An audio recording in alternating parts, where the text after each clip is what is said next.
राधे राधे राधे। हम आपके सामने एक विवाह गीत प्रस्तुत करने जा रहे हैं बेटी के लिए। सब्सक्राइब करिएगा।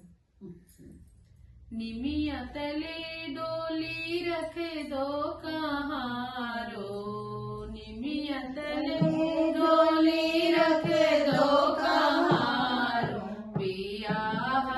के आइल बतरे ललनवा, बियाह के आइल बतरे ललनवा, कोई जे देवे लायन धन सोनवा, कोई जे देवे लायन धन सोनवा, अरे कोई जे लाल बटोर रे लालनवा, अरे कोई जे लाल बटोर रे लालनवा, कोई जे देवे लायंग के चुनरिया, कोई जे देवे लायंग के चुनरिया, अरे कोई जे देवलन सोना रे लालनवा,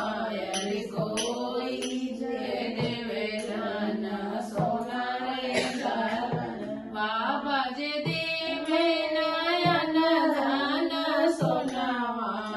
बाबा जे देवे नयन धन सोनवा, अरे अम्मा जे लहर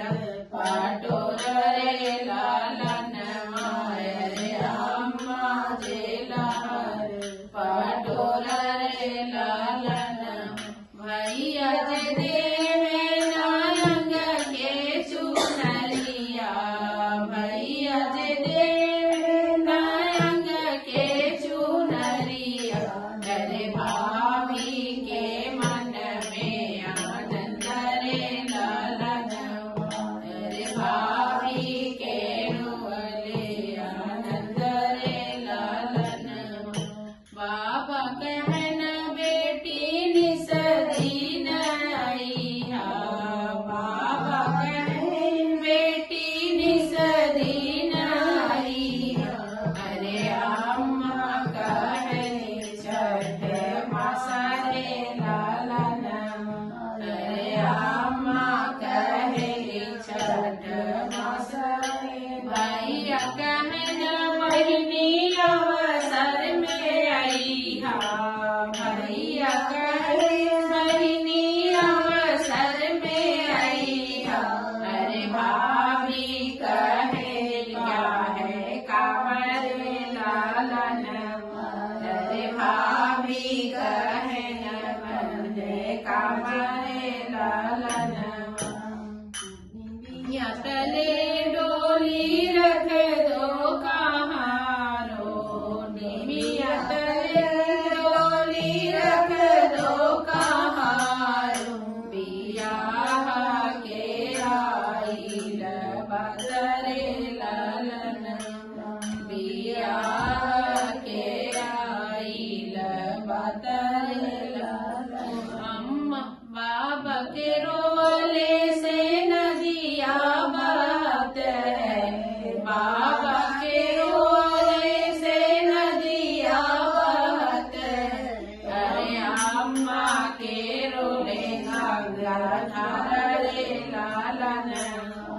अरे अम्मा के रोले गंगा धार रे लालनवा, भैया के रोले से भीगे मोरी चुनरी,